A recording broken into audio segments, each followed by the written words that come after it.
നമ്മുടെ 10ാം ക്ലാസ്സിന്റെ ഈക്വലന്റ് പ്രഷറാണ് ജർമ്മനിയില് 4ാം ക്ലാസ്സില്. വർക്ക് ലോഡ് അല്ല.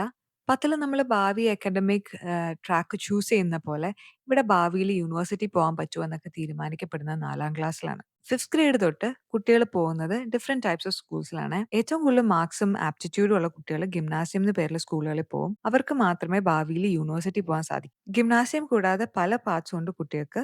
Before I talk about that, ഈ സാലഡ് ഒരു sweet and savoury spinach salad ആണ്.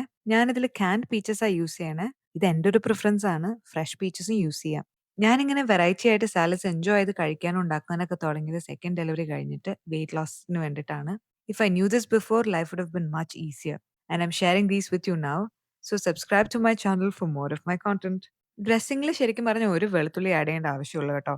എനിക്ക് സ്പിനച്ചിന്റെ കൂടെ സ്ട്രോങ് ഫ്രഷ് ഗാർലിക് ഫ്ലേവർ ഇഷ്ടമായതുകൊണ്ടാണ് ഞാൻ രണ്ടെണ്ണം യൂസ് ചെയ്യുന്നത്. ഇനി ഗിംനാസ്യത്തിൽ പോകാൻ പറ്റാത്ത കുട്ടികൾക്ക് റിയാൽ ഷൂലെ, ഹോപ്പ് ഷൂലെ എന്നൊക്കെ പറഞ്ഞിട്ട് വേറെ ഓപ്ഷൻസ് ഉണ്ട്. അവർക്ക് ഹൗസ് ബിൽഡും വൊക്കേഷണൽ ട്രാക്കിലൊക്കെ പോകാൻ പറ്റും. Personally I think 4th grade is too early to be doing this. പക്ഷെ ദാറ്റ്സ് ഹൗ ഇറ്റ് ഈസ്.